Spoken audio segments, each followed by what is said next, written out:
Oke, baik. Selamat malam, Shalom Bapak Ibu, Saudara sekalian.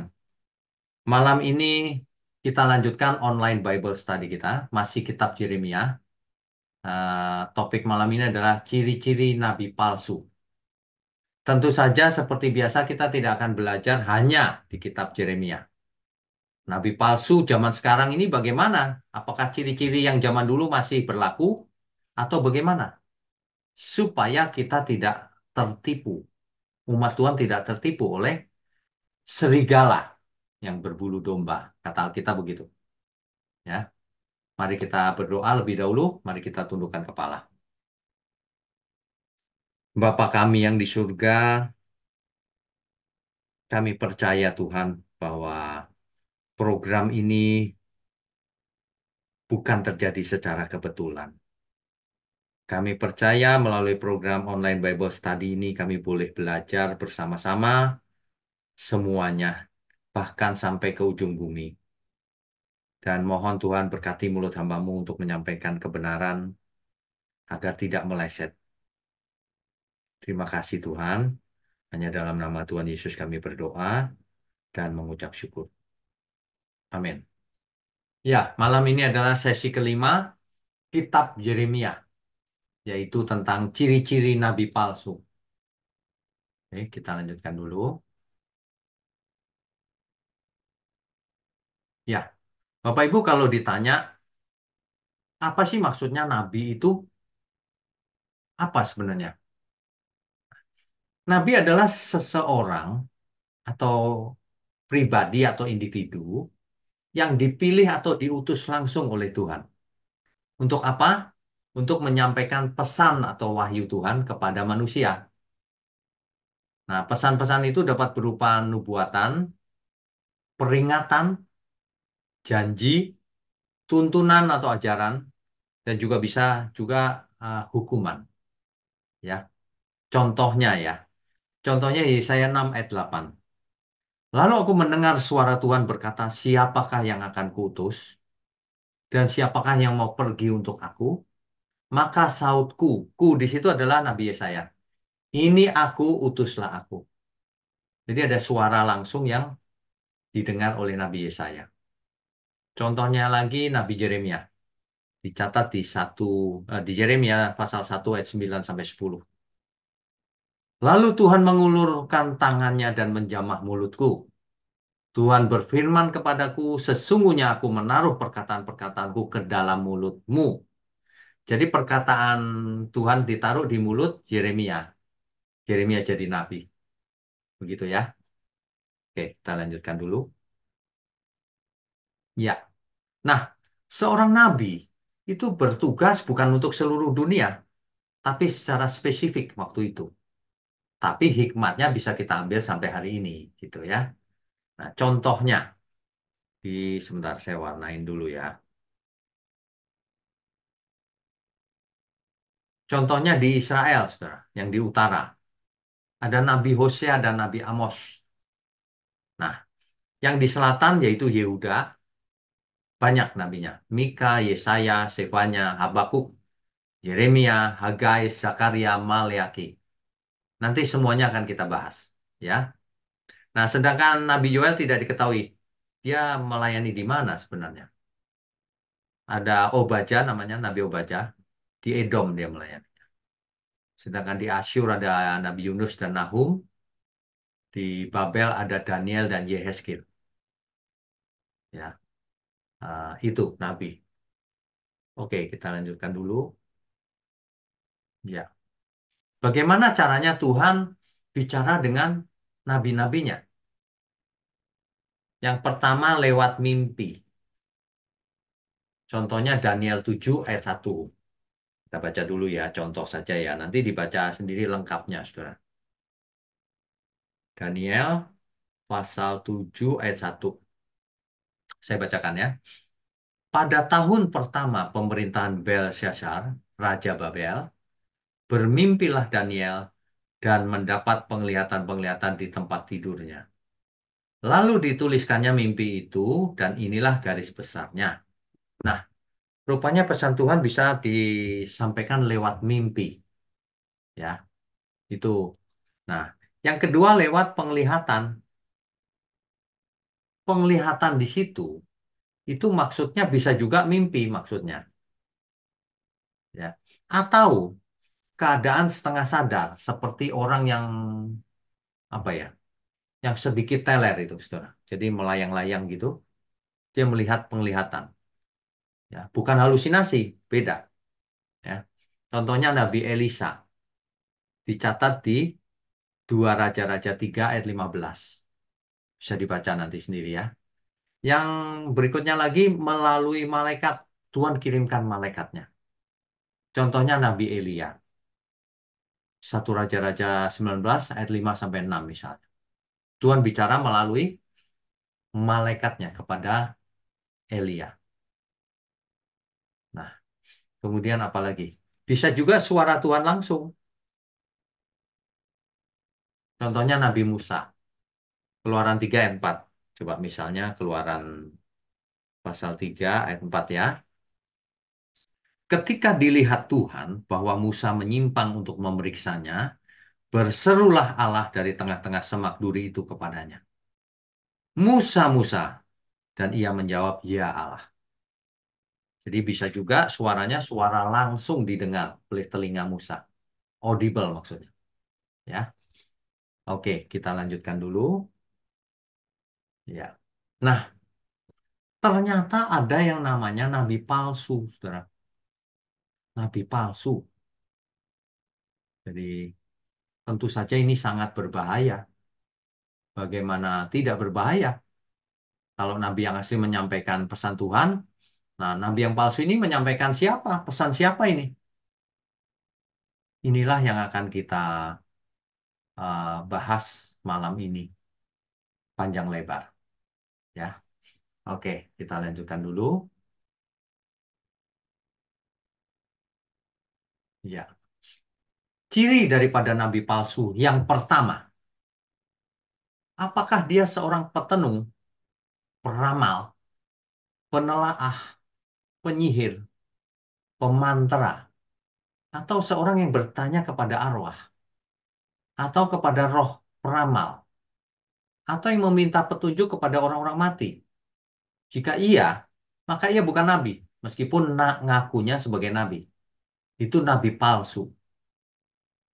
Sebab nabi asli tidak boleh berhubungan dengan orang mati. Itu ada di hukum Taurat, saudara. Kita akan baca ayat-ayatnya ya. Itu ciri yang pertama, saudara. Diingat baik-baik. Ulangan 18 ayat 9 sampai 14. Coba ini perintah Tuhan ketika Israel masuk ke tanah Kanaan. Apabila engkau sudah masuk ke negeri yang diberikan kepadamu oleh Tuhan Allahmu, maka janganlah engkau belajar berlaku sesuai dengan kekejian yang dilakukan bangsa itu. Kalau kamu udah sampai ke Kanaan, jangan berlaku seperti orang Kanaan gitu ya. Di antaramu janganlah didapati seorang pun yang mempersembahkan anaknya laki-laki atau anaknya perempuan sebagai korban dalam api. Jangan mempersembahkan itu ya.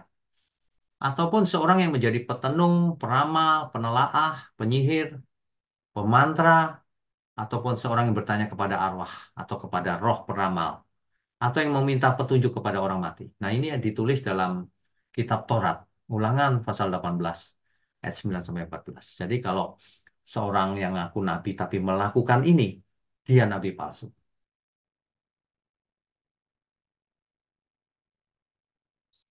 Jadi itu kekejian bagi Tuhan. Ya, kita lanjutkan dulu. Ya. Jadi ciri-ciri nabi palsu yang pertama apa, Saudara? Tidak ada seorang nabi asli yang minta petunjuk kepada roh orang mati, itu nggak ada. Nanti saudara bisa baca di Yeremia pasal 14 ayat 14. Atau di Yehezkiel 12 ayat 24. Atau Mika 3 ayat 7. Saya tidak akan baca satu persatu karena waktunya nanti tidak cukup. Bapak Ibu nanti diulang, dibaca sendiri ya. Oke, jadi nggak ada nabi palsu melakukan melanggar Taurat itu. Nabi yang asli melanggar Taurat itu nggak ada. Pasti itu nabi palsu. Yang kedua cirinya, kalau seorang nabi bernubuat, lalu nubuatnya itu tidak terjadi, itulah nabi palsu. Ya. Nabi palsu itu bernubuat tapi nubuatannya tidak terjadi. Nah, itu nabi palsu. Nabi palsu kalau di zaman Taurat harus dibunuh, dihukum mati. Sebab ia bohong atas nama Tuhan. Ini, saudara. Jadi di Taurat ditulis, Ulangan 18 ayat 20 sampai 22. Tetapi seorang nabi yang terlalu berani untuk mengucapkan demi namaku perkataan yang tidak kuperintahkan untuk dikatakan olehnya, atau yang berkata demi Allah lain, nabi itu harus mati. Nabi palsu. Jadi bagaimana kita bisa tahu itu nabi palsu atau bukan? Ayat 22-nya. Apabila seorang nabi berkata demi nama Tuhan, dan perkataannya itu tidak terjadi, dan tidak sampai, maka itulah perkataan yang tidak difirmankan Tuhan.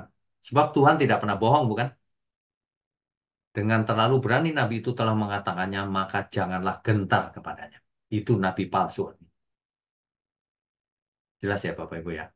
Nanti coba dibaca sendiri Yeremia 28 ayat 9. Nabi Yeremia mengulang hukum Taurat ini. Ditulis di kitab Yeremia. Oke, berikutnya ya. Ya. Jadi ciri-ciri nabi palsu yang kedua, yaitu kalau nabi asli, jika bernubuat pasti terjadi sesuai faktanya. Tapi jika tidak, atau nabi palsu, maka nubuatan itu bukan berasal dari Tuhan, karena tidak terjadi. Ciri-cirinya begitu, Bapak Ibu Saudara sekalian. Itu sudah dua ya ciri-cirinya ya. Kita lanjutkan.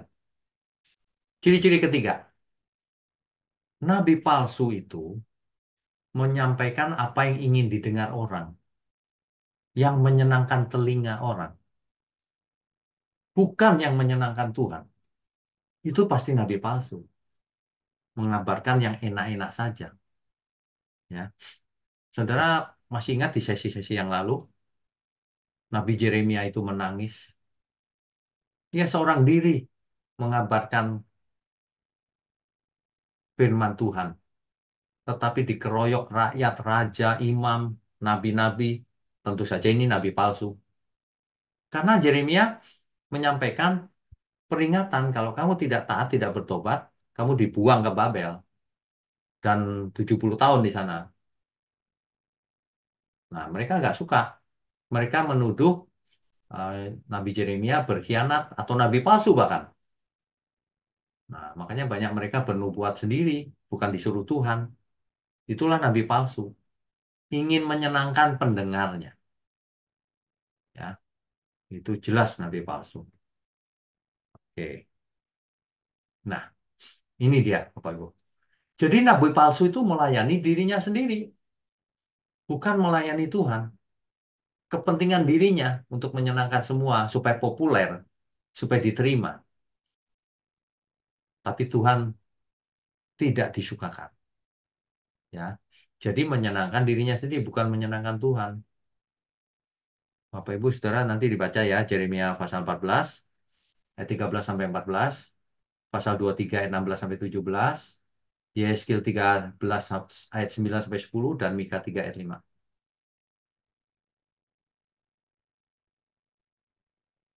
Ciri yang keempat, Saudara, nabi palsu. Nabi palsu itu menarik orang kepada dirinya sendiri atau menarik orang kepada Allah yang lain, bukan kepada Tuhan. Nah, itu nabi palsu. Jadi kalau ada seorang nabi, semua orang ditarik kepada dirinya supaya memuja dirinya, ya. Atau ditarik kepada penyembahan yang lain, itu nabi palsu, saudara. Mestinya nabi mengerjakan kepentingan yang mengutusnya, yaitu Tuhan. Semua orang harus dibawa ke Tuhan, bukan kepada dirinya sendiri. Ya, oke. Ini dia. Ulangan 13 ayat 1 sampai 3. Apabila di tengah-tengahmu muncul seorang nabi atau seorang pemimpi, dan ia memberitahukan kepadamu suatu tanda atau mujizat, dan apabila tanda atau mujizat yang dikatakannya kepadamu itu terjadi, perhatikan baik-baik Bapak Ibu. Nabi palsu itu bisa buat tanda dan mujizat terjadi. Tapi ia membujuk kamu mari kita mengikuti Allah lain. Nah, ini nabi palsu pasti, saudara. Jadi saudara jangan terpesona kalau ada orang mau berbuat mujizat. Nabi palsu bisa berbuat mujizat. Kalau itu membawa kepada dirinya atau kepada berhala lain, berhala Mamon dan sebagainya, itu nabi palsu, saudara. Ya. Nah, ini ayat tiganya diingatkan. Maka janganlah engkau mendengarkan perkataan nabi dan pemimpin itu, ya. Jikalau kamu sungguh-sungguh mengasihi Tuhan Allahmu, mestinya begitu ya. Oke, kita lanjutkan. Yang kelima, ciri nabi palsu. Ajaran nabi palsu pasti tidak sesuai atau bahkan bertentangan dengan Alkitab.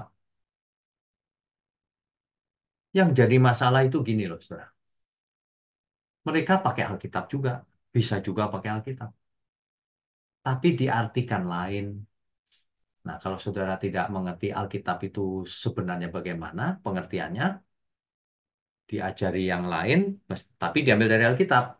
Kan orang tidak mengerti, diaminkan saja akhirnya. Ini lebih berbahaya yang ini. Kalau seorang nabi palsu membawa kepada penyembahan yang lain, gampang dideteksi. Tapi kalau ia pakai Alkitab, tapi sebenarnya bukan itu yang dimaksud, itu nabi palsu, saudara. Hati-hati. Nabi palsu itu akan terlihat. Ini ciri keenam. Akan terlihat dari karakternya bagaimana ia hidup. Ya, yang salah satunya ia pembohong, saudara. Yeremia 8 ayat 10, 14 ayat 14. Coba kita baca dulu Yeremia 8 ayat 10 contohnya ya. Dan kita sedang membahas kitab Yeremia nih. Tapi sekalian saya bawa ke seluruh Alkitab. Yeremia pasal 8 ayat 10.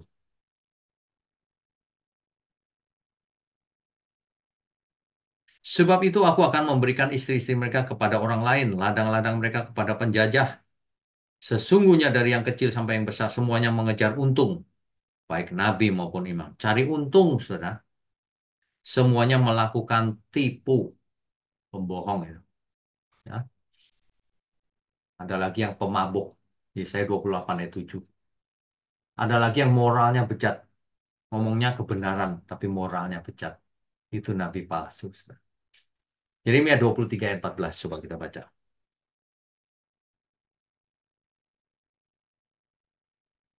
Tetapi di kalangan para nabi Yerusalem itu, aku melihat ada yang mengerikan.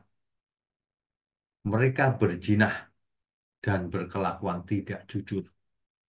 Mereka menguatkan hati orang-orang yang berbuat jahat, sehingga tidak ada seorang pun yang bertobat dari kejahatannya. Semuanya mereka telah menjadi seperti Sodom bagiku dan penduduknya seperti Gomora. Seorang yang bicara kebenaran, mau khotbah, mau apapun, mau bernubuat apapun, tapi kalau ia moralnya bejat, itu nabi palsu. Ya, oke kita lanjutkan dulu. Ciri nabi palsu yang ketujuh, saudara. Nabi palsu itu dapat dibedakan oleh orang percaya yang dikaruniai untuk membedakan roh. Itu sebabnya saudara kalau bicara atau mendengar khotbah baru sebentar saja lalu nggak betah, itu maksudnya. Karunia untuk membedakan roh. Ini nggak benar yang dikatakan ini. Kelihatannya benar padahal tidak. Nah itu karunia membedakan roh namanya. Jadi saudara kalau rajin ikut online Bible study akan memiliki kepekaan itu untuk membedakan mana yang benar, mana yang salah. Ya, jadi yang ini nabi palsu nih, gitu. Oke, itu 7 ciri daripada nabi palsu. Pertanyaan berikutnya. Oh ya, kita bahas dulu nabi palsu di zamannya Nabi Yeremia. Karena kita sedang membahas kitab Yeremia ya. Di Yeremia 20 ayat 1 sampai 6. Di situ dikisahkan ada seorang yang bernama Pasyur bin Imer. Dia seorang imam yang pada waktu itu menjabat kepala di rumah Tuhan. Mendengar Yeremia menubuatkan perkataan-perkataan itu. Yeremia kan keras gitu ya perkataannya ya. Apa yang dilakukan oleh Pasyur, saudara? Ia memukul Nabi Yeremia ayat 2-nya. Dan memasungkan dia di pintu gerbang Benyamin yang ada di atas rumah Tuhan. Nabi Yeremia dipasung gara-gara bicara kebenaran yang keras. Yang memperingatkan. Bukan yang menyenangkan telinga. Oleh Pasyur bin Imer dipasung. Ya. Nah, tetapi akhirnya ayat 6, saudara. Mengenai engkau, hai Pasyur, dan semua orang yang diam di rumahmu, kamu akan diangkut tertawan. Engkau akan sampai ke Babel dan akan mati di sana. Dan akan dikuburkan di sana. Engkau ini dengan semua sahabatmu yang kepadanya engkau telah bernubuat palsu. Ini kasusnya di zaman Yeremia. Yeremia ini bicara kebenaran malah dipasung. Disiksa, saudara. Ya. Pasal 26 ayat 7 sampai 9. Saya bacakan ya. Para imam, para nabi, dan seluruh rakyat mendengar Yeremia mengucapkan perkataan-perkataan itu dalam rumah Tuhan. Ini ayat 8-nya. Lalu sesudah Yeremia selesai mengatakan segala apa yang diperintahkan Tuhan untuk dikatakan kepada seluruh rakyat itu, maka para imam, para nabi, dan seluruh rakyat itu menangkap dia serta berkata, engkau harus mati. Coba, saudara. Ya. Mengapa engkau bernubuat demi nama Tuhan dengan berkata rumah ini akan sama seperti Shilo dan kota ini akan menjadi reruntuhan sehingga tidak ada lagi penduduknya dan seluruh rakyat berkumpul mengerumuni Yeremia di rumah Tuhan. Yeremia dikeroyok, saudara. Karena Yeremia bernubuat bahwa kota itu akan jadi reruntuhan dan tidak ada lagi penduduknya. Semua orang tidak suka mendengar itu. Dikeroyok Nabi Yeremia. Nah, itulah yang terjadi. Nah, nabi-nabi pun mengeroyok Yeremia. Itu pasti nabi palsu itu. Karena tidak suka mendengar suara Tuhan. Suka ngarang-ngarang sendiri. Suka bernubuat sendiri. Ngarang-ngarang nubuatan. Ya. Nah, contoh ketiga di zamannya Nabi Yeremia itu Yeremia 28 ayat 1 sampai 17. Coba kalau kita baca ayat 10-nya, mulai 10 misalnya. Nanti dibayar dari ayat 1. Kemudian Nabi Hananya mengambil gandar itu daripada tengkuk Nabi Yeremia lalu mematahkannya. Berkatalah Nabi Hananya ini di depan mata seluruh rakyat itu begini, sebelum dilanjutkan ya. Nabi Yeremia itu bernubuat bahwa nanti eh, Babel akan menguasai Yerusalem dan orang-orangnya akan dibuang ke Babel selama 70 tahun baru balik. Nah, semua orang tidak suka mendengar hal itu. Makanya di ayat ke-11 Nabi Hananya bernubuat yang menyenangkan telinga rakyat. Bunyinya begini, dalam dalam 2 tahun ini begitu jugalah aku akan mematahkan kuk Nebukadnezar Raja Babel itu. Daripada kuk tengkuk segala bangsa. Tetapi pergilah Nabi Yeremia dari sana. Nabi Yeremia ini ngawur ini. Nabi Hananya ini maunya sendiri. Akhirnya di ayat 17, saudara. Maka matilah Nabi Hananya dalam tahun itu juga pada bulan yang ketujuh. Nabi palsu, saudara, Hananya itu. Nabi Yeremia bicara apa adanya sesuai disuruh Tuhan. 70 tahun di pembuangan. Tapi Nabi Hananya tidak suka. Ia lebih suka menghibur manusia di bumi. Ia mengatakan 2 tahun saja. Mati akhirnya Hananya. Ya, banyak sekali Nabi palsu, saudara. Nah, yang paling penting bagaimana hari ini?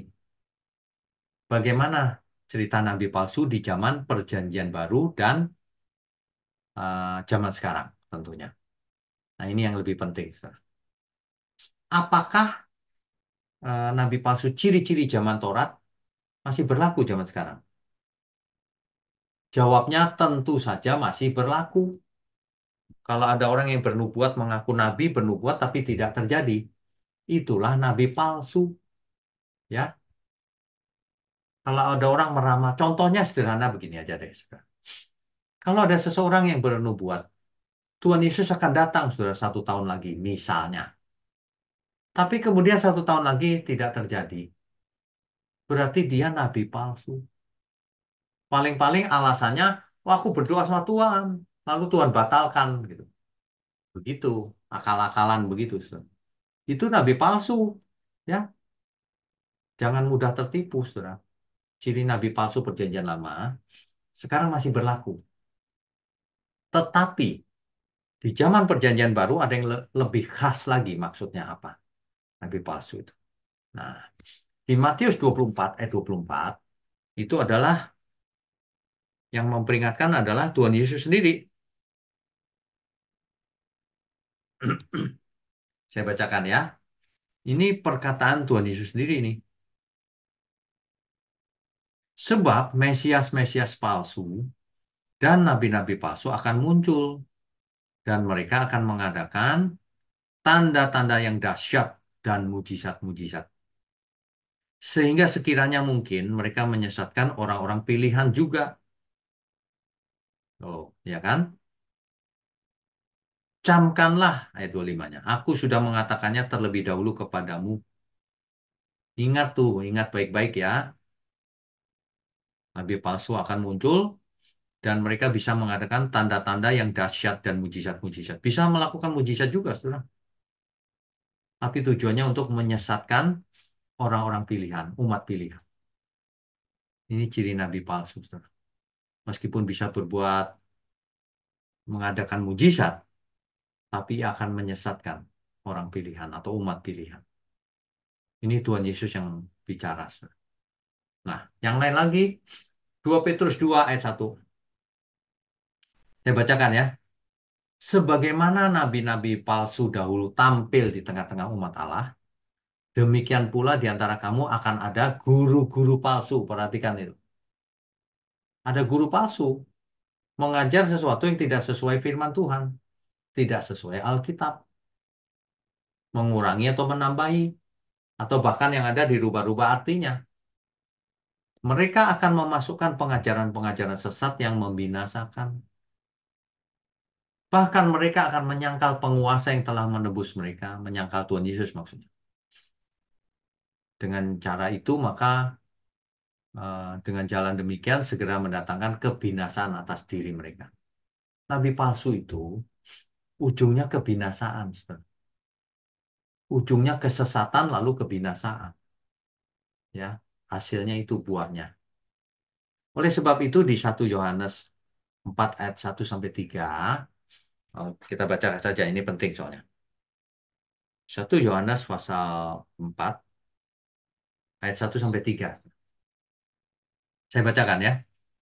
Saudara-saudaraku yang kekasih, janganlah percaya akan setiap roh, tetapi ujilah roh-roh itu. Apakah mereka berasal dari Allah? Sebab banyak nabi-nabi palsu yang telah muncul dan pergi ke seluruh dunia. Demikianlah kita mengenal roh Allah, setiap roh yang mengaku bahwa Yesus Kristus telah datang sebagai manusia berasal dari Allah. Ayat 3. Dan setiap roh yang tidak mengaku Yesus tidak berasal dari Allah, roh itu adalah roh antikristus. Dan tentang dia telah kamu dengar bahwa ia akan datang dan sekarang ini ya sudah ada di dalam dunia. Bapak Ibu, saudara sekalian, eh, akan ada, kita harus memeriksa bagaimana kalau kita mendengar sesuatu diperiksa dulu. Apakah ini ajaran yang benar atau tidak? Hati-hati ya. Jadi ciri-ciri nabi palsu itu. Dia akan mengajar sebagai guru palsu. Ia akan menyesatkan sehingga membinasakan orang pilihan juga, umat pilihan. Tapi ia bisa berbuat mujizat loh. Bisa. Tanda-tanda ajaib bisa. Ya. Oke, kita lanjutkan lagi. Ya. 2 Timotius 4 ayat 3 sampai 4. Karena akan datang waktunya orang tidak dapat lagi menerima ajaran sehat, tetapi mereka akan mengumpulkan guru-guru menurut kehendaknya untuk memuaskan keinginan telinganya. Jadi tidak heran kalau orang mendengar khotbah yang keras gitu tidak suka. Itu tidak heran. Jadi hari ini kalau ada orang yang tidak suka khotbah-khotbah yang keras gitu ya, sukanya yang menyenangkan telinga, itu dari dulu sudah begitu. Makanya kita tidak cari jumlah yang banyak, kita cari orang yang mau mendengar firman yang benar. Ini sudah ditulis loh dari dulu. Mereka akan memalingkan telinganya dari kebenaran dan membukanya bagi dongeng. Senang gitu didongengin, ya. Galatia 1 ayat 8. Tetapi sekalipun kami atau seorang malaikat dari surga yang memberitakan kepada kamu suatu Injil yang berbeda, terkutuklah dia. Saudara, kalau saudara mendengar firman Tuhan yang tidak benar, jangan didengar lagi, jangan datang lagi. Itu bahaya itu, ya. Jangan dengerin lagi. Nanti lama-lama tertipu dan sesat, akhirnya binasa. Ya. Nah, di Matius 7 ayat 15 dan 20, waspadalah terhadap nabi-nabi palsu yang datang kepadamu dengan menyamar seperti domba, tetapi sesungguhnya mereka adalah serigala yang buas. Dan jadi dari buahnya lah kamu akan mengenal mereka. Nabi palsu itu bisa dilihat dari buahnya sih. Apa yang ia ajarkan itu bagaimana buahnya? Berbuah atau tidak? Berbuah apa? Ya. Oke, kita lanjutkan dulu. Sebenarnya kalau seseorang mendengar ajaran lalu ia menjadi semangat ikut Tuhan belajar, itu pasti benar. Tapi kalau mendengar lalu, aduh, aku sudah selamat ternyata. Nggak ngapa-ngapain selamat. Nah, itu dia. Nabi palsu ngajarnya begitu. Ya, bukannya mau ikut Tuhan Yesus, tapi diam saja sudah selamat katanya. Hanya dengan percaya di otaknya saja. Nah, itu pasti Nabi palsu yang ngajar. Oke, yang lain lagi. Nah, ini, saudara. Ini cocok untuk zaman sekarang nih. Matius 7 ayat 21 sampai 23. Tuhan Yesus yang berkata begini, bukan setiap orang yang berseru kepadaku Tuhan, Tuhan akan masuk ke dalam kerajaan surga. Melainkan siapa yang masuk? Dia yang melakukan kehendak Bapakku yang di surga. Mungkin yang jadi pertanyaan Bapak Ibu Saudara yang ini ayat berikutnya. Pada hari terakhir banyak orang akan berseru kepadaku Tuhan, Tuhan, bukankah kami bernubuat demi namamu, mengusir setan demi namamu, dan mengadakan banyak mujizat demi namamu juga? Ini orang-orang yang bernubuat pakai nama Tuhan loh, bukan pakai nama yang lain. Mengusir setan juga pakai nama Tuhan. Dan mengadakan banyak mujizat pakai nama Tuhan. Mungkin KKR juga pakai nama Tuhan semuanya. Tetapi apa yang terjadi? Di ayat berikutnya, pada waktu itulah aku akan berterus terang kepada mereka dan berkata, aku tidak pernah mengenal kamu. Nyahlah daripadaku kamu sekalian pembuat kejahatan. Ini perlu dijelaskan ini. Bernubuat pakai nama Tuhan, mengusir setan pakai nama Tuhan, dan berbuat mujizat pakai nama Tuhan. Kok dianggap kejahatan? Kuncinya ada di ayat tadi, konteks dekat. Karena tidak melakukan kehendak Bapa. Kalau kita periksa konteksnya. Lah kok bernubuat pakai nama Tuhan, mengusir setan pakai nama Tuhan, mengadakan banyak mujizat pakai nama Tuhan, kok tidak melakukan kehendak Bapa? Ya kita bisa menganalisanya. Mungkin itu dilakukan untuk cari duit, untuk cari popularitas, atau untuk kebiasaan, dianggap pekerjaan biasa, bisa saja. Atau ada maksud-maksud lain yang tersembunyi yang untuk diri sendiri. Itu nabi palsu, saudara. Meskipun mengadakan mujizat yang dahsyat, mengusir setan pakai nama Tuhan, bernubuat pakai nama Tuhan, percuma juga. Itu nabi palsu. Ya. 2 Korintus pasal 11 ayat 13 sampai 15. Sebab orang-orang itu adalah rasul-rasul palsu, pekerja-pekerja curang yang menyamar sebagai rasul-rasul Kristus. Hal itu tidak usah mengherankan sebab iblis pun menyamar sebagai malaikat terang.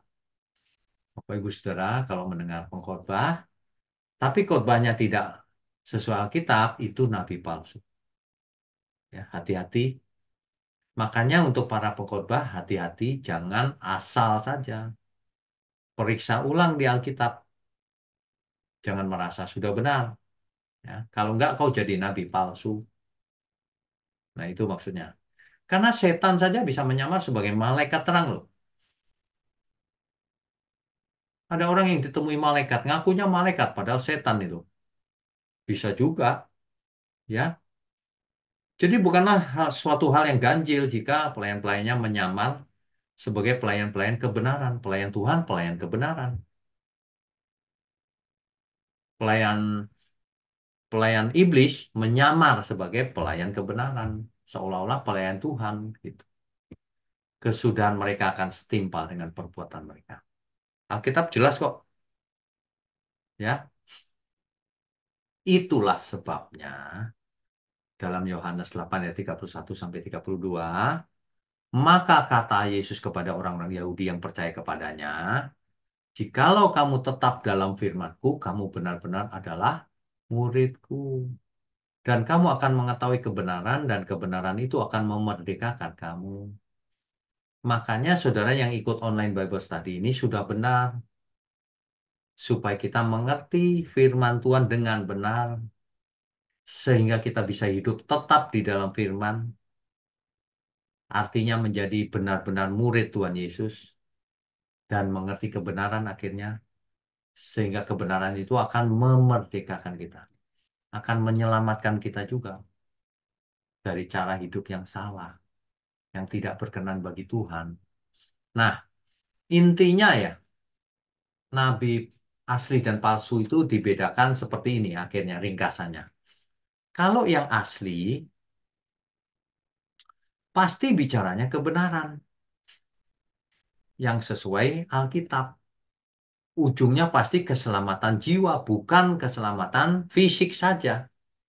Jadi kalau ada yang mengajarkan tekanannya itu cuma sembuh dari sakit saja, tapi tidak diutamakan hidup suci, keselamatan jiwa, dan itu dia nabi palsu, saudara. Ya. Tekanannya bukan keselamatan soalnya. Tekanannya kekayaan di bumi lagi. Waduh, teologi kemakmuran itu yang ngajar pasti nabi palsu menurut definisi Alkitab. Ya, nabi asli membawa kita kepada Bapa di surga pasti. Ya, kepada Yesus yang asli, Injil yang asli, Roh yang asli. Sedangkan yang palsu, dia mengajarkan kepalsuan. Meskipun kelihatannya kebenaran, dipelintir sedikit saja sudah jadi kepalsuan. Ya, yang jelas tidak sesuai Alkitab, itu sudah pasti nabi palsu.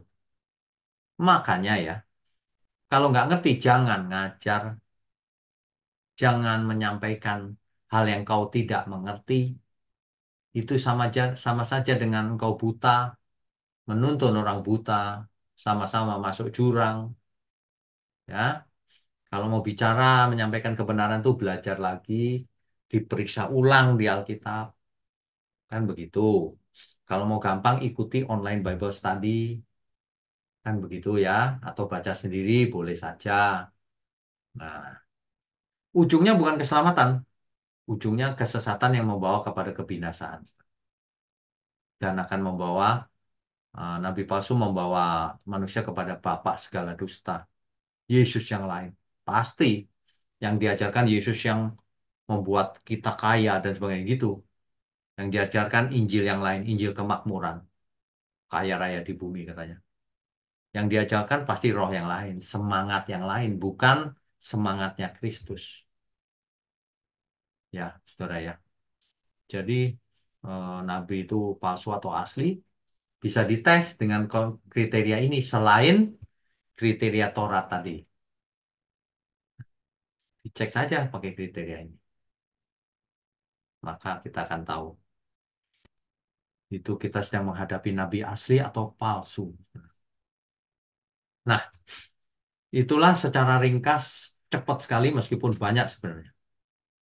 Cara untuk membedakan apakah seseorang itu nabi palsu atau yang asli dari Tuhan.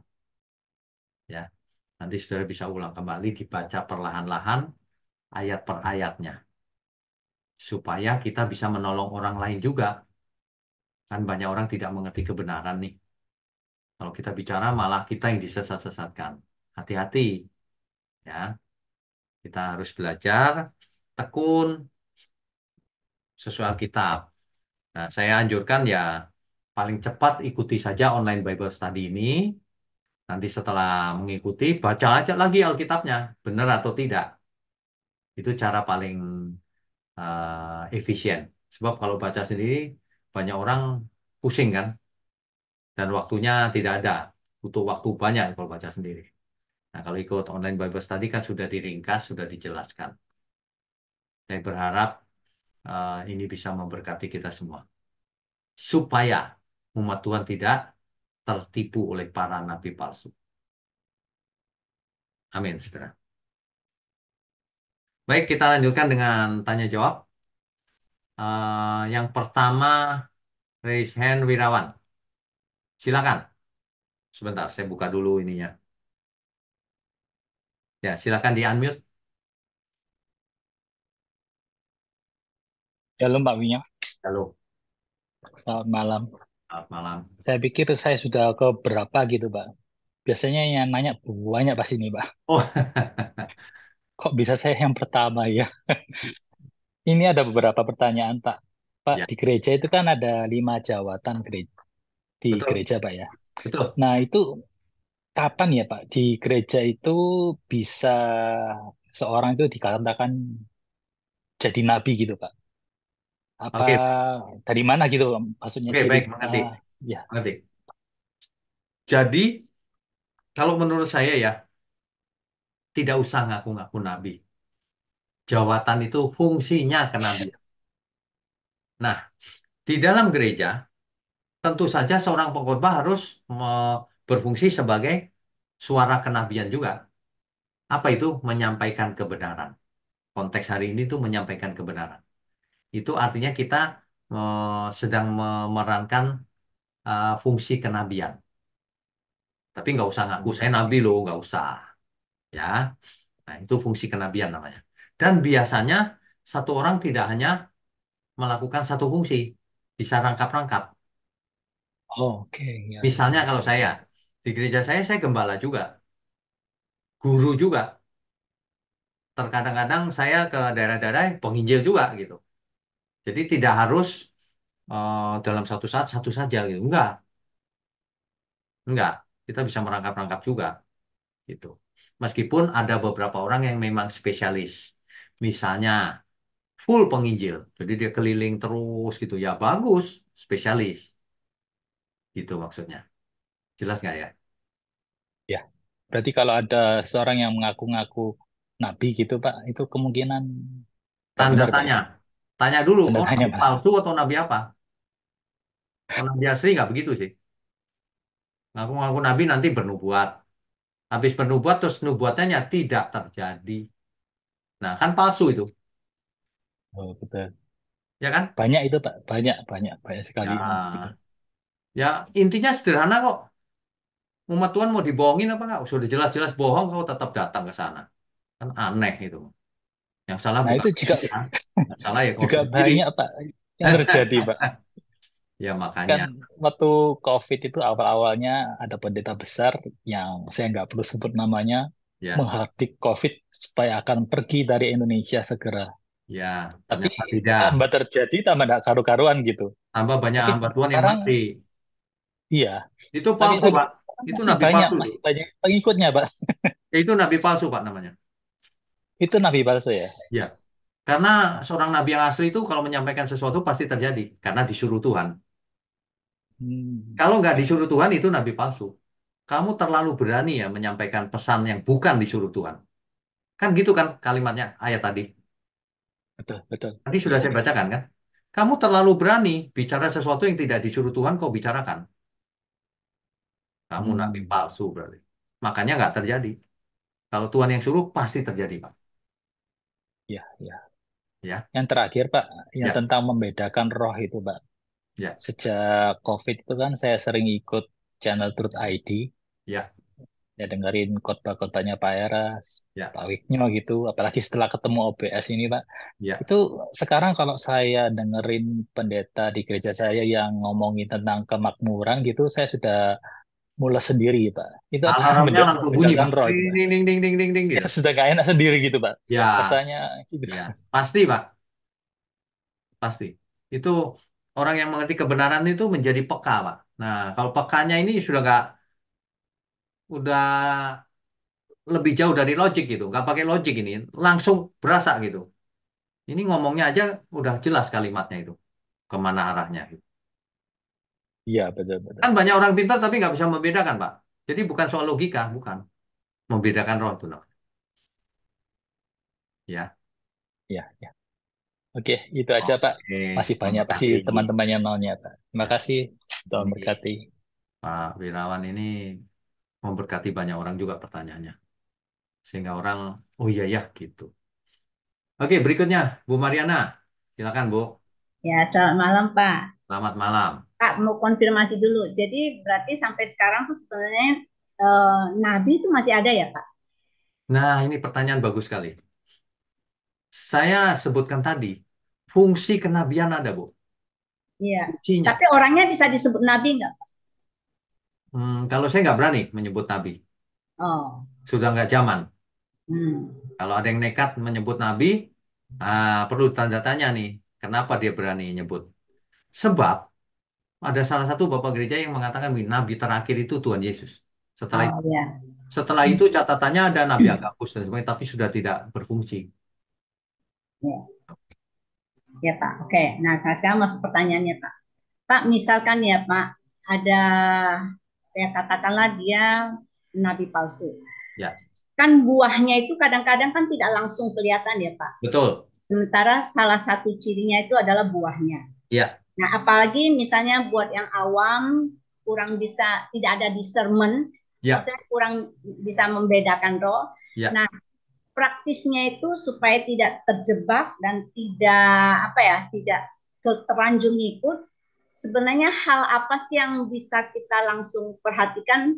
Oh, ini nggak benar nih. Terus orang bisa langsung stop tidak mengikut. Nah, itu gimana ya, Pak? Oke. Ya. Sebenarnya gini, Bu. Saya menyampaikan 7 natur kebenaran itu sebenarnya itu. Tapi saya mau kasih tips satu saja. Mhm. Kalau yang disampaikan itu tidak sesuai fakta, dia pembohong. Misalnya, saya kemarin ke Kutub Utara loh, padahal nggak pernah. Itu pembohong loh. Misalnya lagi, Tuhan bicara loh sama saya. Setahun lagi akan datang, tapi nggak terjadi. Itu pembohong, nabi palsu. Hmm. Yang jelas ya, dia pasti kalau ngajar itu arahnya cuma ke duit melulu. Hmm. Persembahan, saudara, itu bukti ketaatan gitu. Duit melulu. Hmm. Kalau saudara ngasih ya, saudara dibalas Tuhan. Saudara bisa kaya raya di bumi gitu. Nah itu udah pasti itu, Bu. Oh, kita nggak bicara kekayaan di bumi, kita bicara soal keselamatan kok kekayaan yang dibahas. Iya, Kan iya. clear itu sebenarnya. Mhm. Bukan berarti kita anti kekayaan, tidak. Tapi Iya. bukan itu yang utama. Ya. Oke, oke.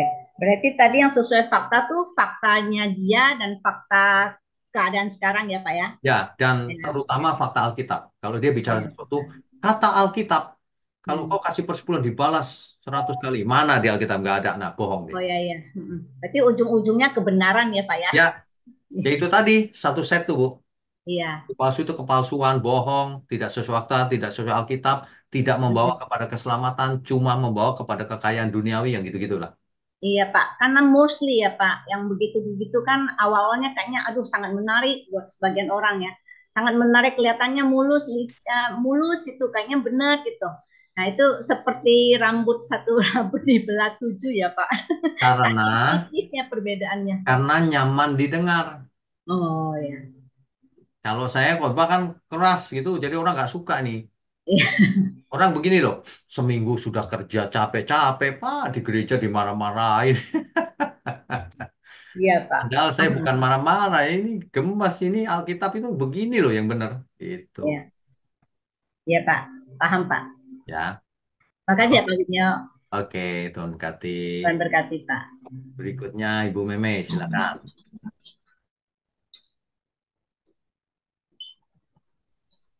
Shalom Pak Wina, selamat Halo. malam. Ya, Kedengaran ya Pak ya?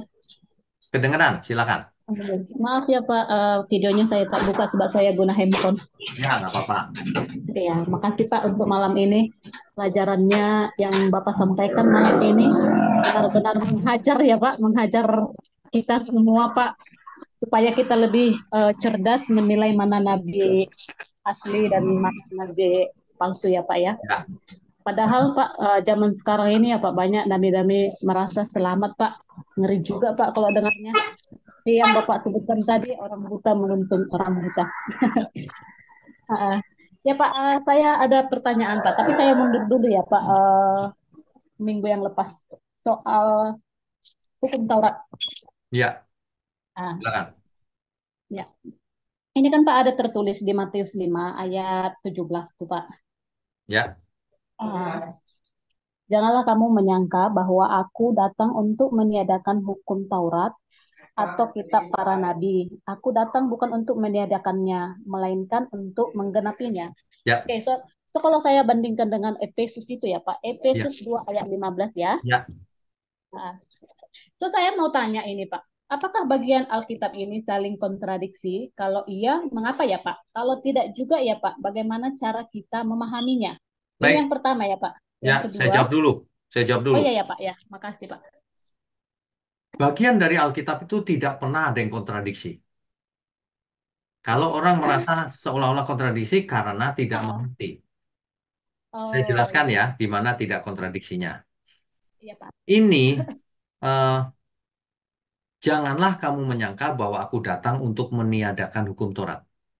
Meniadakan di situ, dalam teks asli Alkitab, lebih cocok diartikan, lebih benar diartikan dengan menghancurkan. To destroy. Coba meniadakannya diganti menghancurkan. Karena teks aslinya bicara menghancurkan, bukan meniadakan. Ya, Oke. janganlah kamu menyangka bahwa aku datang untuk menghancurkan hukum Taurat, untuk merusak Taurat. Jelas bukan.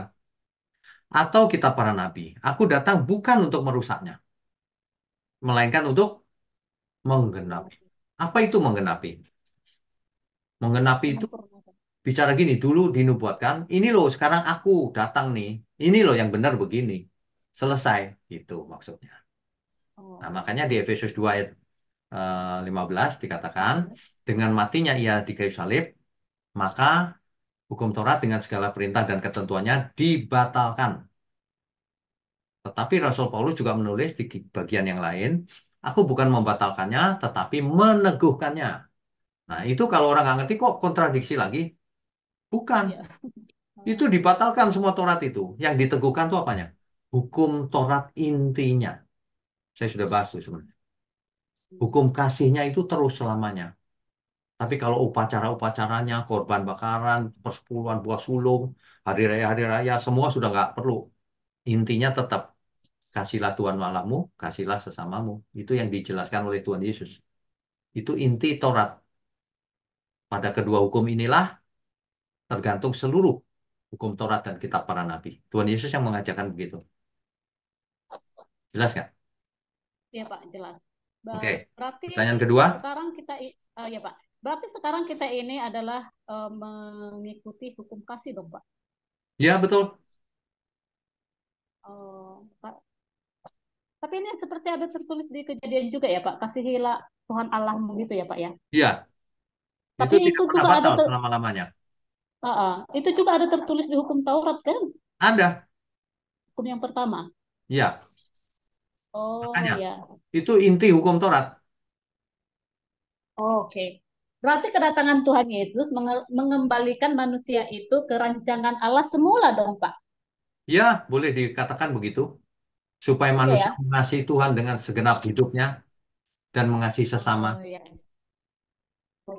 Berarti tadi itu saya tidak mengerti dong ya Pak. Ini apa?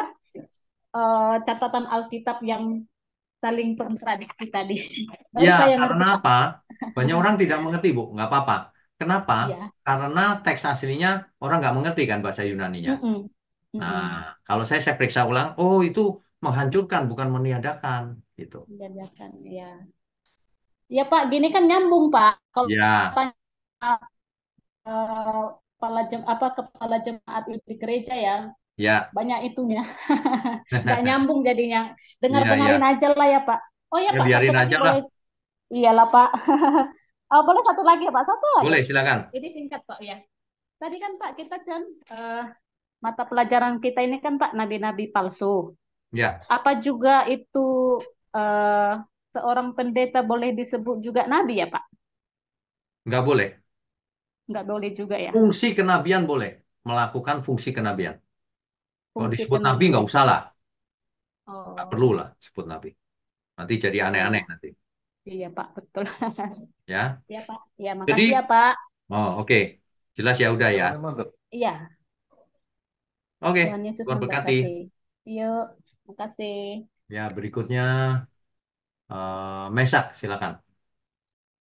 Oke, selamat malam Pak. Selamat malam. Saya ingin bertanya mengenai pengajaran Pak.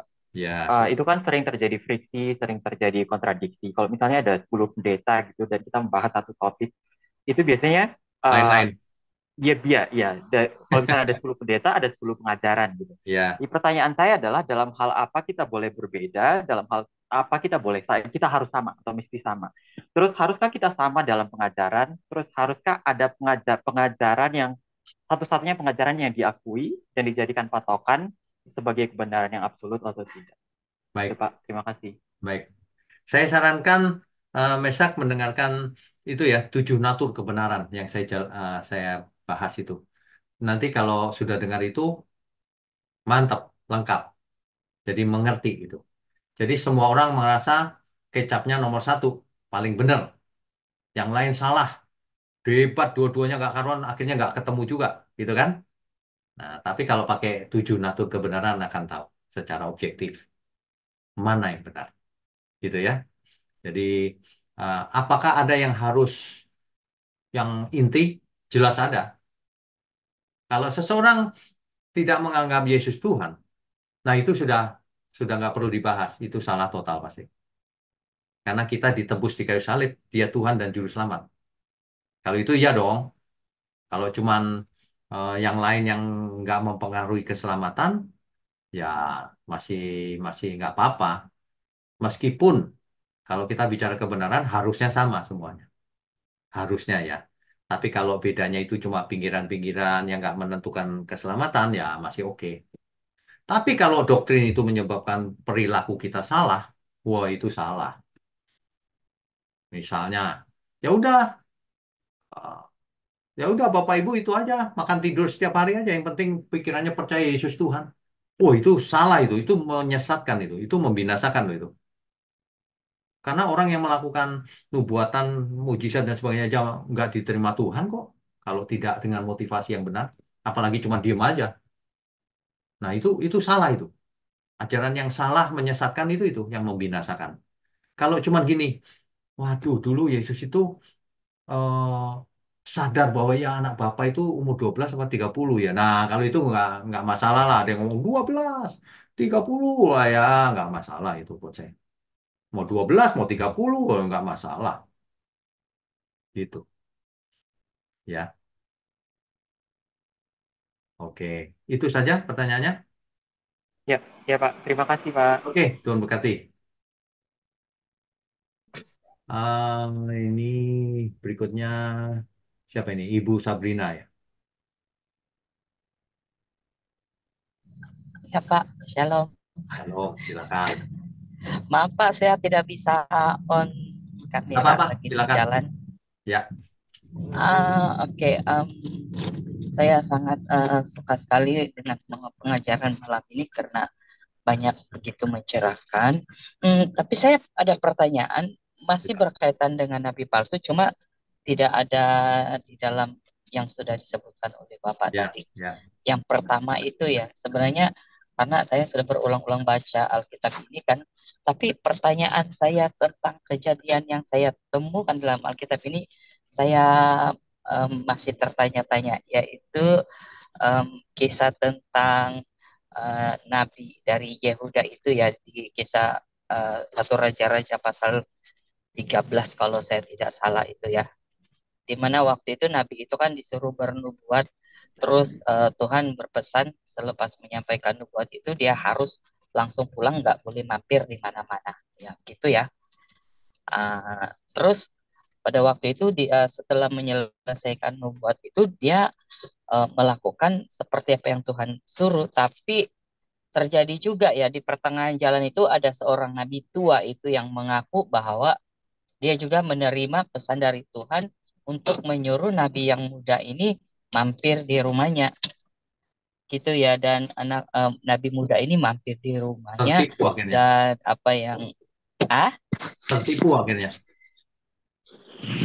iya, tapi akhirnya kan nabi muda itu kan akhirnya dia mati seperti yang Tuhan sudah sampaikan, kalau dia mampir di mana-mana dia nanti akan mati. Nah, Ya, pertanyaan saya itu, em, tadi kan Bapak ada bilang kalau nabi, orang yang nabi palsu itu yang bernubuat terus nubuatnya itu palsu, itu sepatutnya dia itu di dihukum mati ya, ya.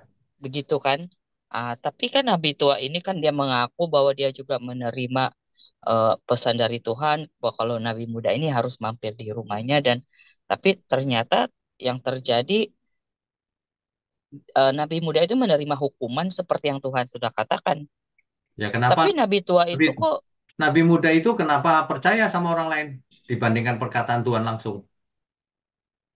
ya mungkin Yang karena tua ya itu nabi hormat palsu ya. tuh, Bu. Yang tua itu. Iya, iya, itu Makanya yang hari it, ini eh, kalau ada yang bicara atas nama Tuhan, jangan buru-buru percaya. Setan juga pakai nama mm, Tuhan, mm, Bu. mm. Setan pakai Alkitab juga. Gitu. Hati-hati ya. Udah Iya, jelas Tuhan maksudnya begitu mungkin. kok. Percaya. Iya, oke, oke. Terima kasih, Pak. Dan Oh, pertanyaan no, saya nah kedua, itu. Ya, tadi silakan. tadi kan Bapak ada menyebut tentang itu Waduh. Matius 7 ayat 21 itu kan, Ya, sampai 23. tentang orang-orang yang ya, Matius 7 ya. Terus pertanyaan saya, kenapa ya orang-orang yang bernubuat itu dan melakukan Kamu sana mukjizat itu, masuk. mereka Setengah bisa ya Jakarta Pak melakukan mukjizat itu, mukjizat itu demi nama Tuhan. Kok bisa ya nanti mereka mana ada kuis. mukjizat terjadi padahal mereka itu akhirnya ditolak sama Tuhan? Itu kenapa ya Pak? Nah, ini tidak ditulis, tapi rupanya tersirat, Bu, di ayat 21-nya itu. Karena tidak melakukan kehendak Bapakku yang di surga. Artinya motivasi mereka salah. Misalnya mengusir setan, tapi supaya populer. Misalnya melakukan KKR, supaya dapat uang banyak. Motivasi yang lain-lain boleh disebut semua. Yang jelas tidak melakukan kehendak Bapa. Itu masalahnya di situ. Apakah kalau kita sekarang ini hidup melakukan kehendak Bapa di surga atau tidak? Itu pertanyaan. Tanya diri sendiri. Karena belum tentu seorang khotbah Hmm. untuk Tuhan, ngomongnya saja untuk Tuhan. Padahal lagi mikir duit atau apa, nggak tahu saya. Gitu, Bu. Tapi kok bisa juga ya Pak, Tuhan tetap kerjakan mukjizat ya sekalipun orang melakukan dengan motivasi yang tidak benar ya. Oke. Di, Karena yang di melakukan Alkitab, mukjizat itu kan Tuhan, bukan mereka. dicatat di Alkitab, Mesias palsu, nabi palsu bisa buat mujizat yang dahsyat. Setan bisa bikin mujizat nggak, Bu? Ya bisa. Nah, ya, udah itu jawabannya. Oh, jadi berarti yang mengerjakan mukjizat itu sih bukan Tuhan ya. Nggak penting mau Ketika Tuhan atau kita, tidak. Bisa juga setan, bisa juga Tuhan, nggak tahu. Tapi Tuhan tidak berkenan. Gini, Bu, saya kasih contoh ya. Misalnya KKR nih. Misalnya yang KKR saya, misalnya. Saya bukan orang benar nih. Saya KKR aja kesembuhan gitu. Terus ada orang yang datang banyak itu kan tulus ya, Bu. Pengen sembuh, orang baik, dari Tuhan. Tuhan akan sembuhkan, Bu, meskipun saya nggak benar. Bukan karena saya, karena Tuhan mengasihi dia. Mengerti nggak Ibu maksudnya? Oh, oh, oh, oh, wah, Ngerti ya? Jadi sangat kalau ada KKR tercerahkan ya, sembuh, Pak. itu bukan berarti pendetanya yang hebat atau Tuhan berkenan sama dia, belum tentu. Siapa tahu Tuhan kasihan sama yang datang itu karena tulus cari Tuhan. Tapi Tuhan tidak Wah, berkenan sama yang membuat KKR dan sebagainya. Bisa juga begitu, ada kemungkinan. Oh, benar sekali ya, Pak. Wah, Iya. terima kasih ya, Pak. Aku Oke. benar-benar tercerahkan ini. Terima kasih, Tuhan, Tuhan berkati. Tuhan berkati Ibu. Oke, berikutnya Ibu Farida Surabaya, silakan Bu. Ya, selamat malam Pak Wigno. Malam, malam. Ya, shalom. Pak, Shalom. mohon maaf ini saya off cam ya Pak ya. Tidak apa-apa, silakan. Ya, ini ngomong-ngomong soal nabi palsu ini Pak. Ini saya ada pertanyaan. Apakah seseorang ya Pak, jika berkhotbah, dia menginterpretasikan Alkitab menurut pandangannya sendiri Pak, yang Ya, dia bilang itu mendapat hikmat dari Tuhan. ya. Itu termasuk ciri-ciri nabi palsu nggak Pak? Em, kalau dia terlalu berani mengaku itu dari Tuhan, itu ada indikasi bahwa dia nabi palsu. Kalau bukan dari Tuhan, dia berani loh ngaku. Aku dengar suara Tuhan, wah itu nabi palsu itu pasti. Hmm. Padahal Tuhan Padahal nggak dia bicara. bilang, Kecuali Tuhan memang bicara ya. Kalau Tuhan memang bicara ya nggak apa-apa.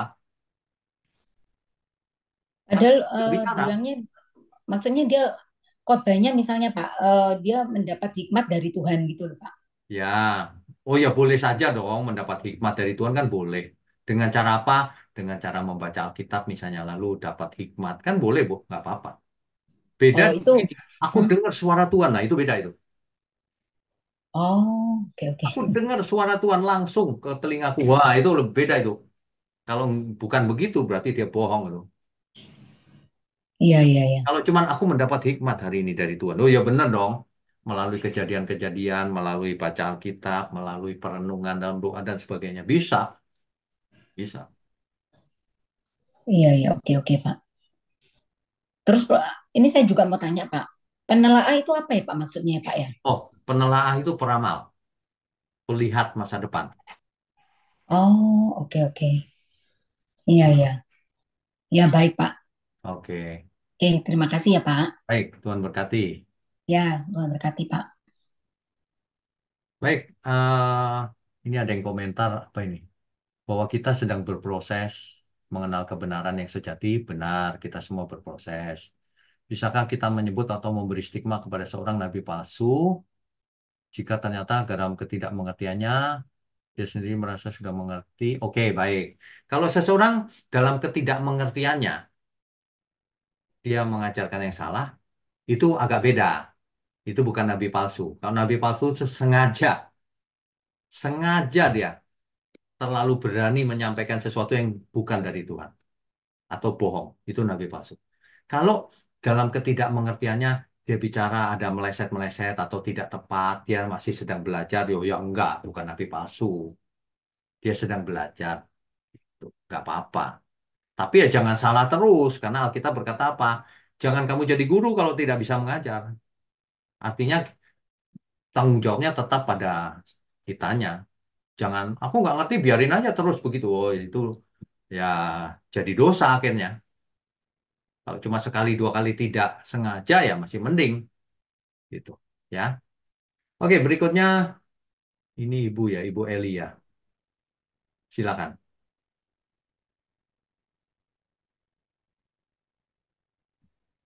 Saya tolong tanya ya, Ya, Pak silakan Bu. Bigno, kalau Nabi Hana itu dari Tuhan atau Nabi Pak? Nabi Hana itu memang nabi Bu disebutnya, bukan nabi palsu. Kenapa Bu?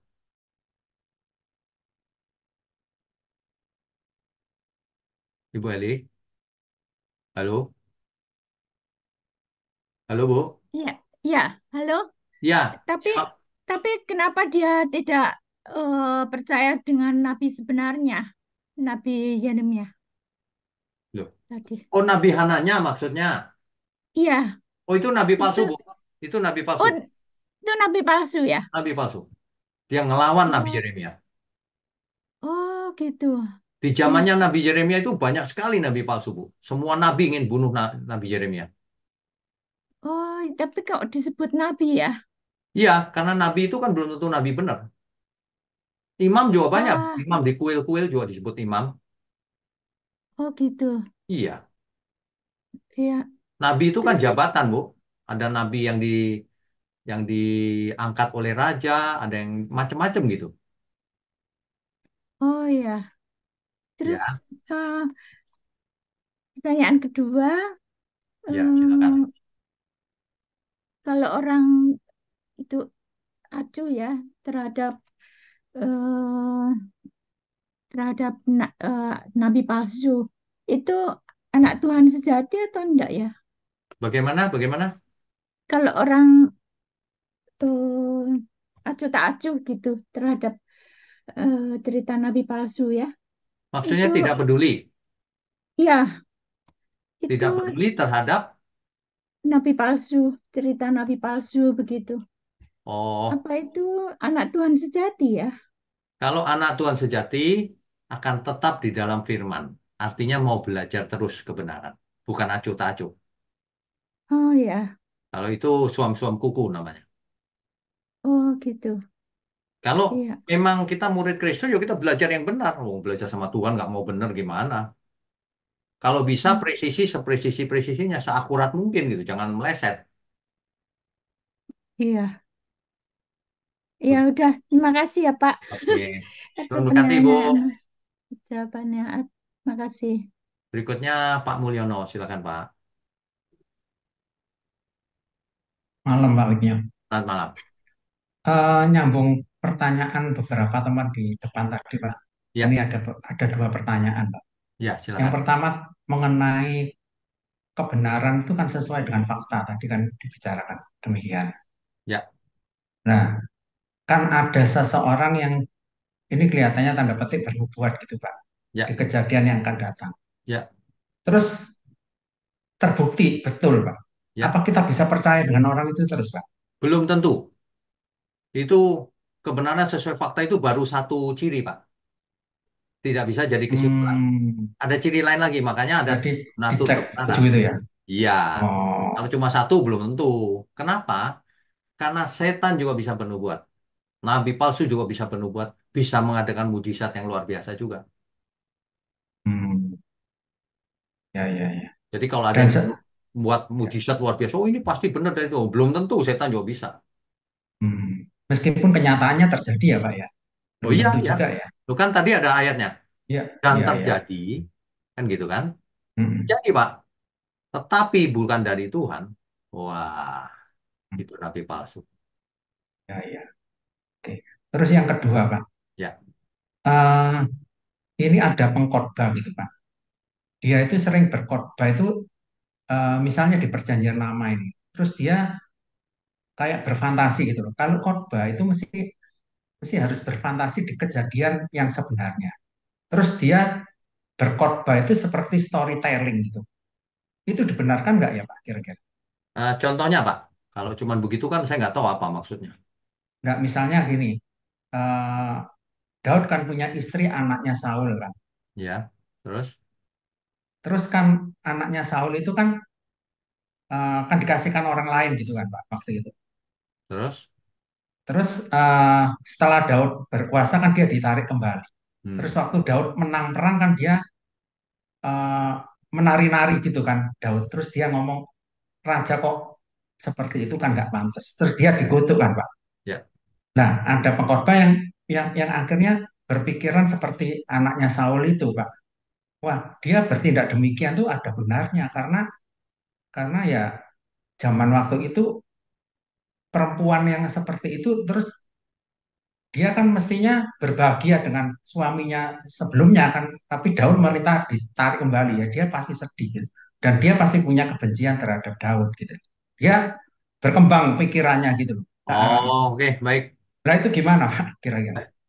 Itu sesuatu yang tidak perlu dilakukan sama dia. Dikembang-kembangin sendiri. Iya dikembangkan sendiri sesuai Padahal, dengan padahal inti kebenaran itu ada di Perjanjian Baru.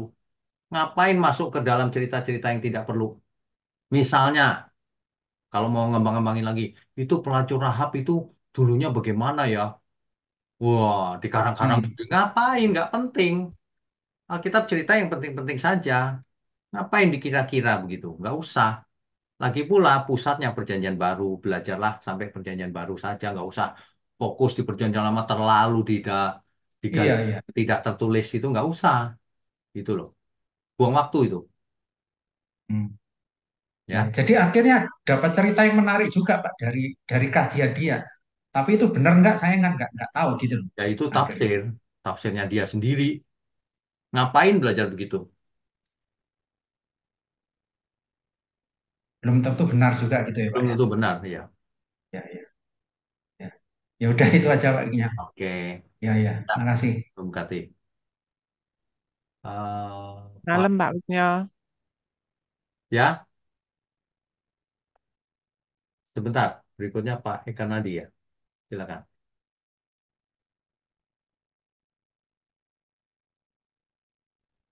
Ya, saya Pak. Ya, Ya. silakan Pak. Shalom, selamat Halo. malam. Ya, Pak. malam. Luar biasa Pak. Selamat malam semuanya Bapak Ibu. Ini yang mau saya tanyakan nih bagaimana pandangan Bapak? Saya sering mendengar kalimat-kalimat yang berkata demikian. Kita ini kan Israel rohani. Ini saya sudah dengar lama ini Pak. Tapi saya masih kurang serak dengan kalimat seperti itu. Oke. Kira-kira bagaimana Pak? Baik, baik. Di Alkitab terjadi dialog antara Tuhan Yesus dengan orang-orang Yahudi. Hmm. Tuhan berkata begini, anak Abraham bukan hanya yang secara genetik keturunan, tetapi anak Abraham adalah yang melakukan kehendak Tuhan, yang hidup oleh iman. Nah, jadi sebenarnya istilah Israel rohani itu nggak masalah sih.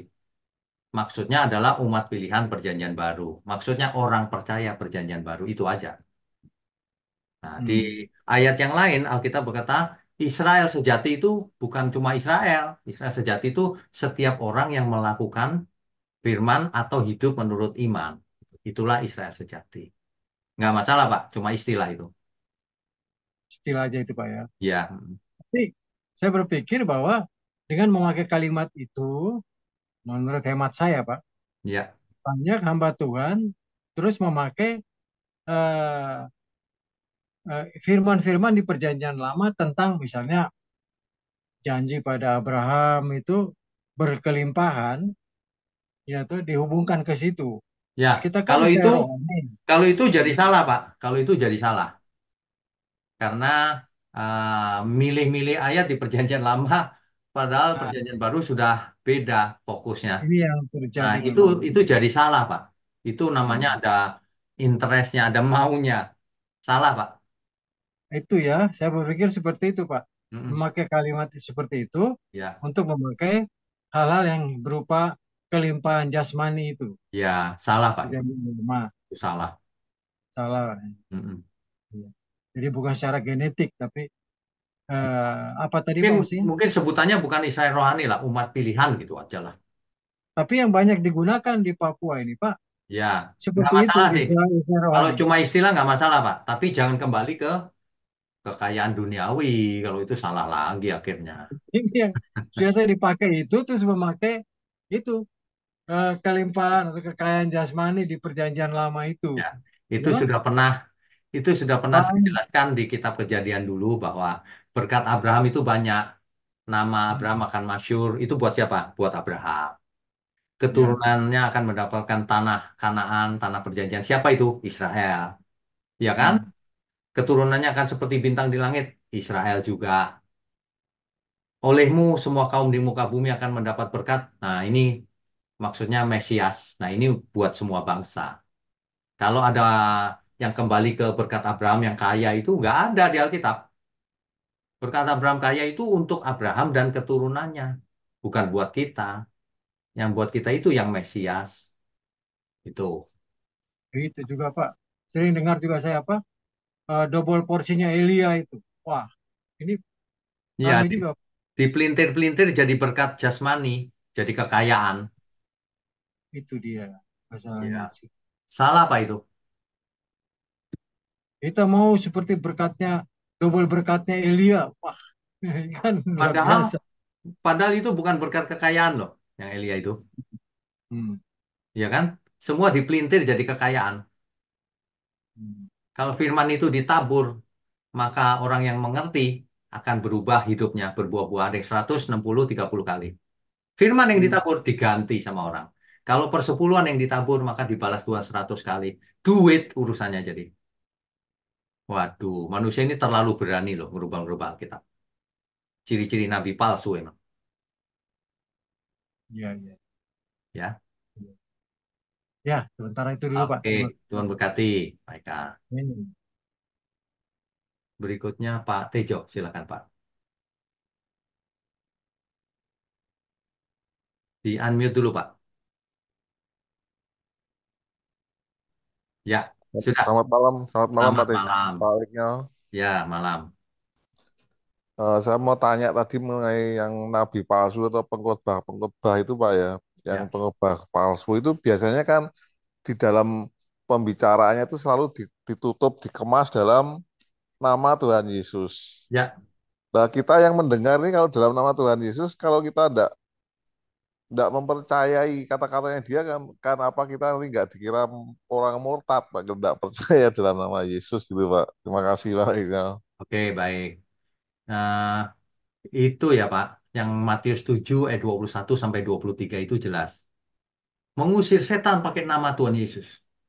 Hmm, buat mujizat pakai nama Tuhan Yesus. Bernubuat pakai nama Tuhan Yesus.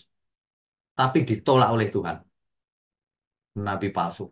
Karena tidak melakukannya dengan motivasi yang benar. Nah, jadi jangan ditipu oleh mentang-mentang pakai dalam nama Yesus terus diaminkan gitu loh. Nanti dulu, kalau ajarannya salah, meskipun dalam nama Tuhan Yesus, nggak usah diaminkan. Salah, kan gitu. Jangan takut, Pak. Iya Pak. Karena si Iya, iblis Pak. menyamar sebagai malaikat terang, Pak. Pakai nama Tuhan juga iblis. Kayak, aku disuruh Tuhan loh. Nah, itu. Bener nggak disuruh? Kalau disuruh bener ya bener. Kalau nggak disuruh ngaku disuruh, nabi palsu itu. Iya Pak. Makasih Pak Iqnyo. Oke, Tuhan berkati Pak Tejo. Baik, malam ini sudah selesai, pas juga waktunya. Baik, Bapak Ibu, saudara sekalian, kita tutup dengan doa yuk. Mari kita berdoa. Bapa kami yang di surga, biarlah melalui malam ini setiap kami mengerti ciri-ciri nabi palsu, sehingga tidak ada seorang pun yang bisa ditipu lagi oleh nabi-nabi palsu ini, Tuhan. Ampuni segala ketidaktepatan kami selama ini. Juga terima kasih untuk program online Bible Study. Mohon Kau berkati terus, biar menjadi berkat bagi dunia yang gelap ini. Juga hamba-Mu ini Tuhan. Juga seluruh umat-Mu dimanapun berada. Berkati mereka, sehat umur panjang, untuk belajar menjadi berkenan bagi Tuhan. Terima kasih. Hanya dalam nama Tuhan Yesus kami berdoa dan mengucap syukur. Amin. Saudara sekalian, bicara soal kebenaran, setiap orang merasa benar. Makanya semua kecap dinomor satukan. Ada orang yang mengatakan saya paling benar, ini paling benar, itu paling benar. Mana sebenarnya yang paling benar? Oleh sebab itu, hadiri seminar 7 natur kebenaran dan aplikasinya. Seminar ini wajib dihadiri oleh para teolog, apologet, pengkhotbah, bahkan oleh para jemaat sendiri. Agar kita bisa membedakan manakah yang benar, manakah yang salah. Inilah alat uji kebenaran yang sangat objektif dan alkitabiah. Pastikan saudara ikut dan ajak seluruh saudara dan sahabat-sahabat. Bapak-bapak dan ibu-ibu yang terkasih dimanapun berada, yuk kita belajar pelajaran Alkitab bersama secara online setiap hari Rabu jam 7 malam bersama pendeta Bapak Iqnyo Tanto secara online, bisa melalui Zoom. Tetapi kita harus mendaftarkan dulu ke nomor berikut ini. Selamat bergabung dan Tuhan Yesus memberkati.